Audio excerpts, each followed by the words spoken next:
A Alemanha nazista parecia imparável. Em poucos meses, exércitos inteiros haviam sido esmagados. Fronteiras que existiam há décadas desapareceram quase da noite para o dia.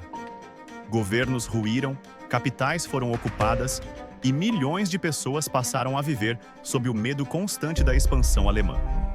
No início da década de 1940, a Europa assistia, atônita, a uma sequência de vitórias que parecia impossível de deter. A Polônia havia sido derrotada com rapidez brutal. A França, considerada uma das maiores potências militares do continente, caíra em questão de semanas. Grande parte da Europa Ocidental estava agora sob controle alemão ou sob sua influência direta. A estratégia da Guerra Relâmpago parecia invencível. Movimento rápido, ataques coordenados e decisões ousadas pegavam os inimigos desprevenidos. Para muitos generais, aquela não era apenas uma guerra bem planejada, mas uma demonstração clara de superioridade histórica. Dentro do alto comando alemão, a sensação era clara. O inimigo estava sempre um passo atrás, tentando reagir a movimentos que já haviam sido decididos. E foi exatamente nesse clima de confiança quase absoluta que nasceu o erro. Entre os generais mais experientes, existia um debate constante, embora silencioso. Eles sabiam que aquele momento exigia rapidez total. A vantagem conquistada precisava ser transformada em algo definitivo antes que os inimigos tivessem tempo de aprender, se reorganizar e resistir. A ideia era simples, mas arriscada: agir imediatamente, enquanto o impacto das vitórias ainda desorganizava completamente o adversário. Na guerra, oportunidades raramente se repetem. Quando surgem, exigem decisões rápidas e firmes. Mas Adolf Hitler hesitou. Convencido de que o tempo trabalhava a seu favor, ele acreditava que poderia escolher o momento perfeito com calma. A guerra, em sua visão, já estava praticamente vencida. Por que se apressar, se a vitória parecia inevitável? Essa forma de pensar transformou a vantagem em complacência. Dias passaram, depois semanas. Cada adiamento parecia pequeno demais para importar. Cada reunião terminava sem a ordem definitiva. Mas, na guerra, o tempo nunca é neutro. Ele cobra juros.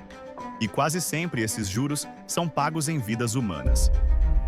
Enquanto a decisão era empurrada para frente, algo silencioso acontecia do outro lado do conflito. O inimigo se adaptava. Linhas defensivas eram reforçadas. Indústrias passavam a operar em ritmo acelerado. Novas alianças começavam a se formar, unidas por um objetivo comum: deter o avanço alemão. O que antes era surpresa e velocidade, começava pouco a pouco a se transformar em desgaste e resistência. No alto comando alemão, alguns oficiais começaram a perceber que algo estava errado. A máquina de guerra que avançava sem parar agora dava sinais claros de cansaço. As linhas de suprimento se esticavam perigosamente. As tropas já não encontravam o mesmo terreno favorável das campanhas iniciais. Mas contrariar Hitler tornara-se cada vez mais difícil. O sucesso inicial havia consolidado sua autoridade de forma quase absoluta.